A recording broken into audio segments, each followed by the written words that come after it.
Halo semuanya, perkenalkan nama saya Friska Kamelia Gula, NIM 8604039995 Prodi PGSD. Pada kesempatan kali ini saya akan mempresentasikan tugas tutorial 3 dari mata kuliah Filsafat Ilmu. Selamat menonton. Nah, yang pertama tentang makna pilar dalam pendidikan. Nah, sebelum itu, mari kita pahami apa makna kata pilar dalam dunia pendidikan. Nah, secara definisi, pilar diartikan sebagai dasar atau tiang penguat yang menopang agar sistem pendidikan itu tetap kokoh, tidak mudah goyah, dan memiliki landasan yang kuat. Adapun peran utama dari pilar pendidikan ini adalah untuk menjaga stabilitas dan keberlanjutan tujuan pendidikan itu sendiri. Jadi, tanpa pilar yang jelas dan kuat, pendidikan tidak akan memiliki arah yang pasti dan sulit mencapai tujuannya. Apalagi di tengah perubahan zaman yang sangat cepat seperti sekarang ini. Yang kedua, kita akan membahas tentang prinsip dasar pendidikan menurut Ki Hajar Dewantara.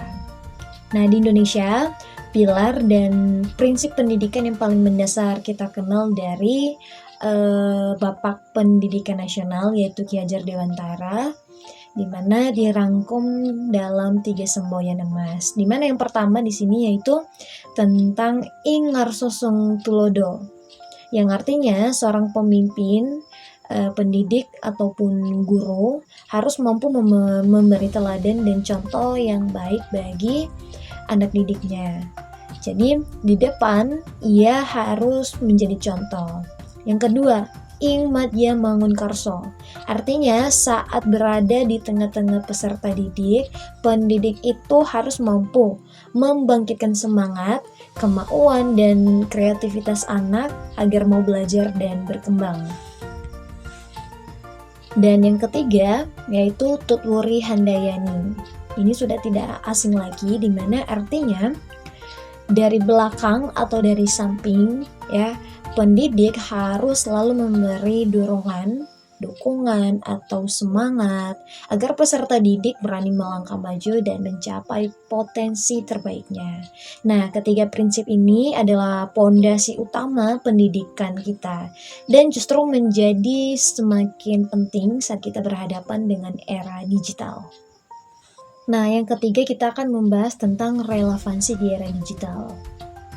Di mana sekarang kita akan membahas bagaimana relevansi prinsip-prinsip itu jika diterapkan di era digital saat ini. Nah, pertama, dalam pembelajaran daring. Nah, di masa pandemi hingga sekarang, ya, pembelajaran jarak jauh menjadi hal biasa. Tantangannya jelas, yaitu kesulitan akses, interaksi yang berkurang, dan komunikasi yang seringkali terhambat.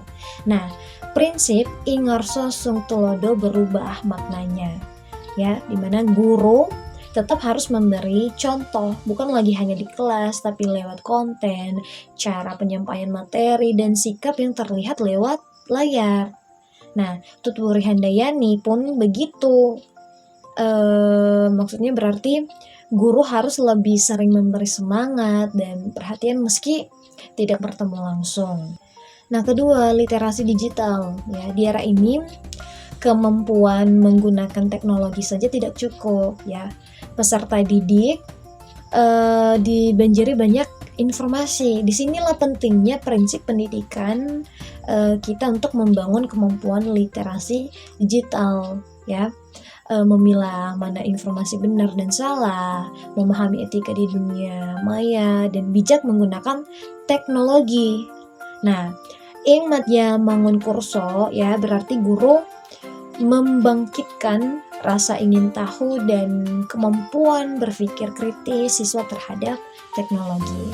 Nah, yang ketiga, karakter peserta didik. Nah, dunia digital penuh pengaruh baik dan buruk juga. Tugas pendidikan adalah membangun sikap kritis dan etis pada diri siswa, di mana agar tidak terbawa arus negatif. Prinsip Ki Hajar Dewantara menjadi penyeimbang, ya. Artinya pendidikan tidak hanya mengejar kecerdasan teknologi, tapi juga pembentukan karakter yang kuat dan berakhlak mulia.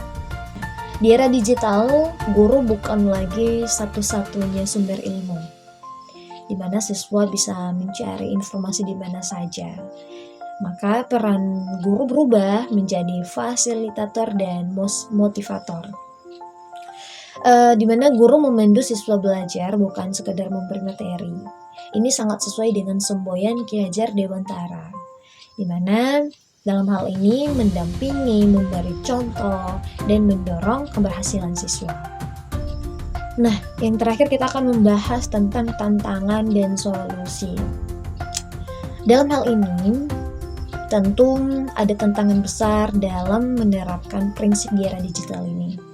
Ya, tantangan utamanya yaitu yang pertama, kesenjangan digital, di mana tidak semua daerah atau siswa memiliki akses internet dan perangkat yang memadai. Yang kedua, kurangnya keterampilan digital, ya, baik sebagian guru maupun siswa yang belum mahir memanfaatkan teknologi untuk pendidikan. Nah, lalu apa solusinya? Nah, yang pertama, peningkatan infrastruktur, ya, di mana pemerintah dan sekolah itu harus berusaha meratakan akses teknologi dan internet. Dan yang kedua, pelatihan dan pengembangan. Artinya, guru dan siswa terus dibekali pelatihan agar terampil menggunakan teknologi secara benar dan bermanfaat.